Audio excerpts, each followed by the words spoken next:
हम सब ऐसे ही सारे अजूबों को मिस करते चले आ रहे हैं क्योंकि हम अपने आप में खुद एक बहुत बड़े अजूबे हैं।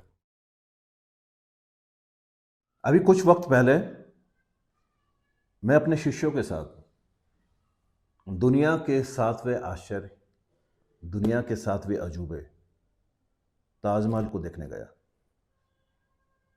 लेकिन वहां पहुंचने के बाद एक अजूबा मैंने और देखा, और वो अजूबा ये था कि कोई भी ताजमहल को देख ही नहीं रहा था। वहां जितने भी व्यक्ति थे, मैंने उनको देखा कि वो तो ताजमहल के साथ पिक खिंचवाने में लगे हैं। जो युवा लड़के थे, जो युवा लड़कियां थी, वो तो वहां पे रील्स बना रही थी, ताजमहल के सामने स्लो मोशंस में चल रही थी और अलग अलग एंगल से पिक्स को ले रही थी। और मैंने एक अजूबा ये देखा कि जीता जागता ताजमहल आपके सामने मौजूद है, लेकिन आप उसको देखते ही नहीं है और पिक खिंचवाने में मशगूल है, रील्स और शॉर्ट्स बनाने में मशगूल है।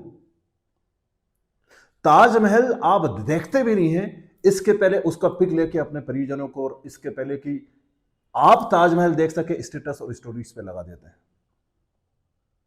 और यही अजूबा और अचंबा हमारे साथ होता है। शायद ये जो ताजमहल का हमने पिक लिया है, ये जीवंत ताजमहल से बहुत ज़्यादा महत्वपूर्ण है। दैट इज़ वाई इस पिक के जरिए हम ताजमहल को घर में जाके देखेंगे। अरे भाई, इंटरनेट पे देखो ज़रा, ताजमहल के जो पिक आपने लिए हैं उससे भी बेहतरीन बेहतरीन कैमरेज के साथ पिक लिए गए हैं। ये हमारी ज़िंदगी की इतनी बड़ी गड़बड़ और विचित्र बातों में से एक बात यह है कि जीवंत चीज हमारे सामने मौजूद होती है, लेकिन हम देखने और दिखाने में इतने ज़्यादा मशगूल हैं, इतने ज़्यादा मशगूल हैं कि हम उससे पूरी तरह से परिचित हो ही नहीं पाते, उसके साथ पूरी तरह से कनेक्ट हो ही नहीं पाते। उसके पहले हम पिक निकलवाते हैं और पिक निकाल के हम सोशल मीडिया पे डालते हैं ताकि ऑडियंस देख सके कि हाँ, मैं ताजमहल पे गया था। हम सब ऐसे ही सारे अजूबों को मिस करते चले आ रहे हैं क्योंकि हम अपने आप में खुद एक बहुत बड़े अजूबे हैं।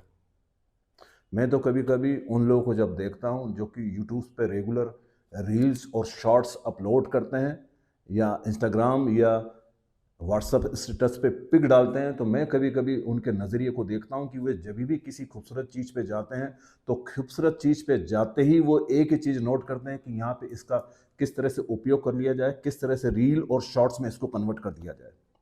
वो इस जीवंत चीज को देखते ही नहीं है, लेकिन चूंकि उन्हें देखना और दिखाना है, जो उनकी ऑडियंस है, जो उनके फॉलोअर्स है, उन्हीं के लिए वो जल्दी से उसको अलग अलग एंगलों से शूट करके रील्स और शॉर्ट्स में कन्वर्ट कर देते हैं। एक व्यक्ति यदि रोज रील्स, शॉर्ट्स या कुछ चीज़ों को सोशल मीडिया पे अपलोड करता है तो सोचिए कि वो जीवन को किस तरह से जी रहा होगा। मैं कह रहा हूँ वो सिर्फ जीवन को गंवा रहा होगा, क्योंकि इस वर्तमान के पल में जहां जीवन को उसको खाते वक्त, उठते वक्त, ब्रश करते वक्त, नहाते वक्त, सोते वक्त या पूजा करते वक्त जीवन के साथ होना चाहिए, वो ये सोच रहा होता है कि उसको किस तरह से वीडियो बनाना है। किसी व्यक्ति के जीवन में सफलता प्राप्त करना है, उद्देश्य, लक्ष्य है, सपने हैं, तो वो इस वर्तमान के क्षण में ये सोच रहा होता है कि उसे कैसे कुछ कर दिखाना है जिससे कि लोग उसको ज़्यादा से ज़्यादा मात्रा में देख सके। हम अपना पूरा जीवन इसी तरह से देखने और दिखाने में गंवा देते हैं, जीवन की तरफ हम नज़र ही नहीं उठाते। जीवन यहाँ अभी इसी वक्त है, मैं बोल रहा हूँ, आप सुन रहे हैं, फिर खाना खाना है, फिर ब्रश करना है, फिर चलना भी है, उठना भी है, बैठना भी है। 60 साल की ज़िंदगी यदि आप जीते हैं तो 20 साल तो आपके सोने में ही चले जाते हैं, लेकिन इन 20 सालों की तरफ आपका ज़रा भी नज़र नहीं है। आपकी पूरे दिन की नज़र उस पर कि किस तरह से वीडियो, किस तरह से रील और किस तरह से पिक आप अपलोड कर दें। ये देखना दिखाना इस तरह की बीमारी हो गई है कि इस बीमारी से जो ह्रास होता है, इस बीमारी से जो गंवा दिया जाता है, वो है आपका जीवन। कभी देखने की कोशिश कीजिए, ये जो दिन भर आप दौड़ धूप करते हैं सफलता को प्राप्त करने के लिए, सपनों को हासिल करने की, या लक्ष्य को प्राप्त करने के लिए, या इस तरह की रील्स या सोशल मीडिया पे कुछ भी अपलोड करने के लिए, और रात में जब आपकी स्थिति होती है और आपकी नींद आपको नहीं आती है, हो सकता है आपके पास 2 लाख फॉलोअर्स हो और आपको नींद नहीं आ रही। अब ये जो आपकी इतनी स्ट्रांग फैन फॉलोइंग है, इतने ज़्यादा जो फॉलोअर हैं इंस्टा पे, इतने ज़्यादा लोग आपकी चीज़ों को लाइक करते हैं, ये सारे लोग आपको नींद आ जाए इसमें ज़रा भी मदद नहीं कर सकते। ये दिन भर लोगों को दिखाने के चक्कर में जो खोखलापन आपके जीवन में उतर आया है, उसकी तरफ आपकी नज़र ही नहीं जा रही है।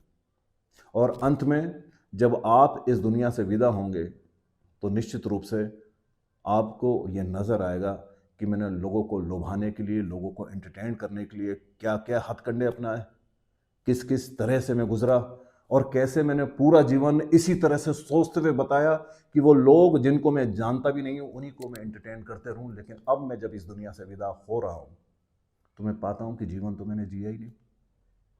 इस देखने दिखाने के चक्कर में जीवन तो मैंने पूरा गंवा दिया, क्योंकि जीवन जहां पे जिया जाना चाहिए था वहां तो मैं वर्तमान में रहते हुए भविष्य की चीजें सोच रहा था, थॉट्स बना रहा था, तरकीबें निकाल रहा था कि कैसे वीडियो बना लूं, कैसी चीजों को हासिल कर लूं, कैसे भविष्य में जो चीज है उससे मैं तारतम्य बिठा दूं। और इस भागदौड़ में, इस कश्मकश में जीवन तो पूरी तरह से चूक ही गया। वो सारे लोग जो देखना दिखाना चाहते हैं उनका जीवन इसी तरह से विलुप्त हो जाता है। ये जो सफलता है, ये जो उद्देश्य है, ये जो लक्ष्य है, ये जो सपने हैं जो भविष्य में कहीं पे मौजूद हैं, इनको पाने के लिए हम पूरा जीवन दांव पे लगा देते हैं और जब ये हमें हासिल होते हैं तो ये पूरे जीवन का शायद 1% होते हैं। मैं आपसे बस इतना ही कहता हूं कि दुनिया को दिखाने के चक्कर में आप अपने आप को मिस ना कर दें। दुनिया देखे तो सही किस किस तरह की चीज़ों को देख रही है और एंटरटेन हो रही है। ये दुनिया आपको आपसे तो नहीं परिचित कराने वाली। पहले जब हमारे गुरुकुल हुआ करते थे, पहले जो हमारे विद्यालय हुआ करते थे, वो सबसे पहले हमें उसी चीज़ की शिक्षा देते थे कि उस एक को जान लो जिसको कि जानने के बाद कुछ और जानने को बचे ही ना। और हम आज के दौर में उन सब को जानने की कोशिश करते हैं और उस सब को जानने में हम अपने आप को गंवा देते हैं। जो अपने आप को खो देगा, जो अपने आप से परिचित नहीं होगा, समझो कि उसका जीवन गया। और जिसने अपने आप को पा लिया, जो अपने आप से संतुष्ट है, जो अपनी तरफ आ गया, जिसकी कि घर वापसी हो गई, समझो कि उसने पूरे जीवन को समझ लिया। ये फॉलोवर, ये आपकी फैन फॉलोइंग, अंतिम समय में जब आप दुनिया को विदा कहने वाले होंगे तब आपको समझ में आएगा कि ये किसी भी काम के ना थे। जितनी भी उपलब्धि थी ये मौत आपसे छीन लेगी और आप उस वक्त पाएंगे कि ऐसी कोई एक चीज नहीं है जो कि आपने पाई है। तो मैं तो वर्तमान हालात पे जो युवाओं को देखता हूँ, एक्टर्स को देखता हूँ, सेलिब्रिटीज़ को देखता हूँ, क्रिकेटर को देखता हूँ, तो मैं एक ही बात जानता हूँ, एक ही बात समझता हूँ, शायद ये दुनिया एक नियम पे काम कर रही है और वो नियम यही है कि देखो दिखाओ और जीवन गवाओ।